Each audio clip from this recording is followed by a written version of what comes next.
नमस्कार, मैं परिमल कुमार।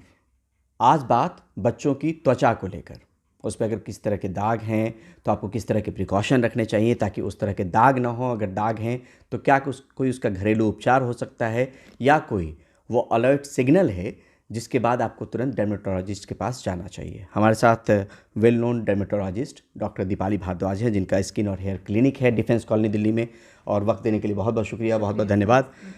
दर्शकों को आपके माध्यम से मैम ये समझाना चाहते हैं कि बच्चों में शुरुआती दौर में अगर कोई चेहरे पे दाग या शरीर पे कहीं पे कोई दाग आ रहा हो तो किस तरह के सिग्नल हैं, अगर कुछ आप बता पाएँ।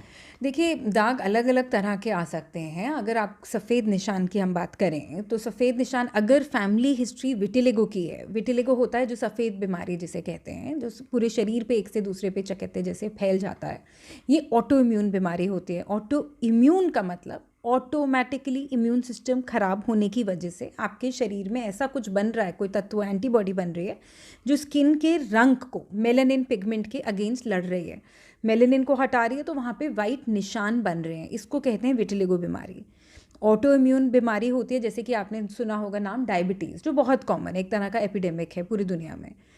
तो ये बीमारी एक बारी किसी के शरीर में आए, अगर फैमिली में, अगर मदर को, फादर को, चाचा को, ग्रैंडफादर को किसी को है, तो बच्चे को आने के चांसेस ज़्यादा हैं।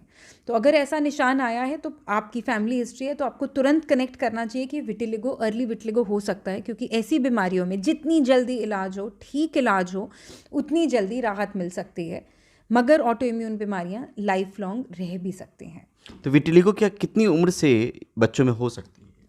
पैदाइशी भी हो सकता है, अगर फैमिली हिस्ट्री बहुत स्ट्रॉन्ग है, हस्बैंड को भी है, वाइफ को भी है, उनकी फैमिली में सबको है, सारे जीन्स विटिलिगो वाले हैं, तो ऑफ कोर्स बच्चे को जब बॉर्न हो तब भी हो सकता है, 1 मंथ पे हो सकता है, कभी भी हो सकता है। मगर हाँ, अब साइंस की जो इवॉल्वमेंट है वो इतनी ज़्यादा हो चुकी है कि अब इलाज बहुत अच्छे अच्छे आ चुके हैं, बड़े यूनिक इलाज आ गए हैं। जैसे जब हम लोग भी स्टूडेंट लाइफ में थे तब उतने इलाज नहीं थे। जैसे अब पहले सिर्फ प्लेसेंट्रिक्स जेल वगैरह चलता था जो अब बैन हो गया है। मगर अब आप देखेंगे कि मतलब स्टेम सेल के एलोग्राफ्ट आ गए हैं। तो यूथ में तो बहुत ईजी ट्रीटमेंट्स हो गए हैं, जो अगर किसी को विटिलिगो जैसी बीमारी हो तो उसको ठीक किया जा सकता है। क्या सिर्फ उजला दाग हो जाना विटिलिगो की निशानी है? और अगर है तो कहाँ से इसकी शुरुआत होती है? शरीर पे अचानक तो नहीं फैलेगा, धीरे धीरे फैलता है। बिल्कुल, आपने ठीक कहा। मगर उजला, सिर्फ उजला निशान का मतलब ये नहीं है कि उसको विटिलिगो है। अगर फैमिली हिस्ट्री है, हाँ, अगर आपने डॉक्टर को दिखाया है या बायोप्सी कराई है तो आप उसको विटिलिगो लेबल कर सकते हैं, वरना और भी बहुत सारे रीजंस होते हैं इस तरह के निशान होने के। जैसे कि सबसे पहले अगर शरीर में वर्म्स हैं, बच्चों में वर्म्स की प्रॉब्लम बहुत कॉमन है इंडिया में, तो अगर डीवर्मिंग टाइम पे नहीं हुई है तो उसकी वजह से भी सफ़ेद निशान आ सकता है, और जैसे ही डीवर्मिंग होती है वो निशान चला जाता है। दूसरी चीज़, धूप की वजह से। अब जो हमारी धूप है वो जो यूवी रेज़ और जो डैमेज हुआ है उसकी वजह से काफ़ी बदल चुकी है। पहले देखा जाता था कि सिर्फ 11 से 1 और दोपहर की 3 से 5 की जो धूप है उसी से कैंसर होता है। मगर अब समझा गया है कि उसमें काफ़ी जो बीच की भी रेज़ हैं, क्योंकि अब हम सब लोग, ये टेलीफोन का ज़माना आ गया है, लाइट्स हर वक्त ऑन रहती हैं, तो रेडिएशन में हम सब जो हर वक्त रहते हैं, दैट ऑल्सो एड्स। जो बच्चे भी टीवी देखना पड़ता ही है कि पेरेंट्स देख रहे हैं, बैठे हैं, या बच्चे खुद देख रहे हैं अपना टीवी, तो ये वाइट निशान उस वजह से भी बन सकता है। और of course calcium, vitamin D की डेफिशिएंसी से बन सकता है। कहाँ से शुरुआत होती है विटिलिगो की? कई लोग कहते हैं कि ओठ के पास से आपकी शुरुआत हो सकती है, पैरों से हो सकती है शुरुआत। देखिए, ये विटिलिगो ऐसी बीमारी है जो कहीं से भी शुरुआत हो सकती है। तो जो कॉमनली देखा जाता है, आप ठीक कह रहे हैं, होठों में बहुत कॉमन देखा जाता है। और सबसे बुरा जो होता है विटिलिगो, वैसे लिप टिप विटिलिगो ही कहा जाता है, होठों पे और जो उंगलियों के एंड पे आता है, क्योंकि यहाँ पे मेलानिन नहीं है, मतलब स्किन को रंग देने वाला सेल्स नहीं है नेचुरली। तो अगर इन दोनों जगहों से शुरू होता है तो उसका प्रोग्नोसिस, मतलब कि उसका रिजल्ट कि कितनी जल्दी वो बच्चा ठीक होगा, वो थोड़ा सा स्लो होता है। अच्छा, अगर किसी को है विटिलिगो और वो सुदूर इलाके में है, किसी रिमोट एरिया में है, और आपकी और हमारी बात सुन रहा है, उसको जो इलाज करवा रहा है वो इलाज करवा रहा है कहीं डॉक्टर से, आपके तौर पे क्या सुझाव, प्रिकॉशन उसको लेने चाहिए? देखिए, ये साइंटिफिकली प्रूवन है, क्योंकि it's an auto immune disorder. तो उसमें हम डर्मेटोलॉजिस्ट भी मानते हैं कि फूड का एक बहुत बड़ा रोल है।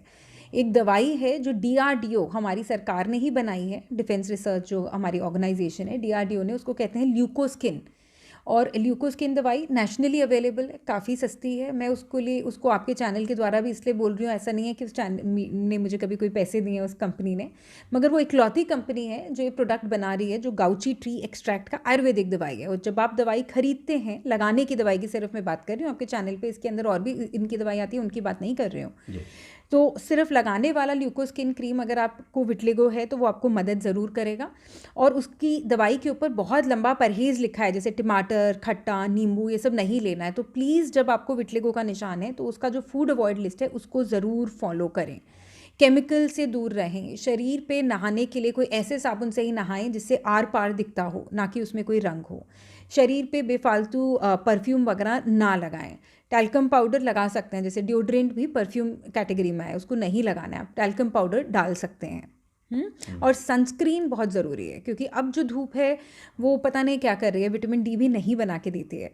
तो उसकी कंट्रोवर्सीज़ में ना जाके हम लोगों को बहुत ज़रूरी है कि हम सनस्क्रीन ज़रूर लगाएं। अगर हमारी फैमिली हिस्ट्री भी विटिलिगो की है, हमें खुद नहीं है या हमें था और ठीक हो गया है, तो सनस्क्रीन ज़रूर लगाते रहें। ये जो परहेज़ आपने कहा, ये बच्चों पे भी लागू होता है, बड़ों पे भी लागू होता है? बिल्कुल, जिसको भी विटिलिगो है, हम डॉक्टर्स का तो ये मानना है, जिसकी फैमिली हिस्ट्री भी विटिलिगो की है, आप हेल्थ कॉन्शियस हैं, आप नहीं चाहते कि आपको हो, तो आप भी अगर डाइट उसको फॉलो करेंगे तो आप ऑटो इम्यून डिजीज़ से दूर रहेंगे। इसमें हमारी कोई गलती नहीं होती, ये फैमिली हिस्ट्री के ज़रिए ही आप तक पहुंचता है। बिल्कुल, ये सिर्फ और सिर्फ फैमिली हिस्ट्री से आ सकता है, एक तरह का जेनेटिक हो गया। दूसरी चीज़ ऑफ कोर्स अक्वायर्ड भी होता है, कुछ लोगों में अपने आप शुरू हो सकती है ये बीमारी कि आपकी बॉडी अंदर से लड़ रही है। उसका भी जो रीजंस होते हैं वो इस तरह का फूड हो सकता है, स्ट्रेस हो सकता है। अब जो हवा पानी हो चुकी है, जिसके अंदर पोल्यूशन भरा हुआ है इस वक्त, तो वो अलग अलग बीमारियां सब में क्रिएट करती है। तो इससे कोई बड़ी बात नहीं है अगर किसी को विटिलिगो है। पहली बात, डीवॉर्मिंग की बात आपने की, आप हो सकता है कि बच्चे आपके पास आते होंगे, तो ये पेरेंट्स को आप क्या संदेश देना चाहेंगी कि डीवॉर्मिंग अगर नहीं की है, उसकी दवाई आपने नहीं दी है, तो वो भी निशान उससे भी बनते हैं? बिल्कुल, उससे भी ये निशान बन सकते हैं। जैसे ही बच्चे की डिवॉर्मिंग होती है, वो निशान अपने आप महीने भर के अंदर गायब हो जाता है, ये हमने हमेशा देखा है। और डिवॉर्मिंग हर 6 से 7 महीने में होनी ही चाहिए। तो वो height, weight, sex of the बच्चे के हिसाब से होती है, और वो आई थिंक आज की डेट में इंडिया में हर स्कूल में भी होती है। तो वो आपको ज़रूर करानी चाहिए, वरना अपने टीचर से स्कूल पे बात करें। और कोई परहेज विटिलिगो को लेके?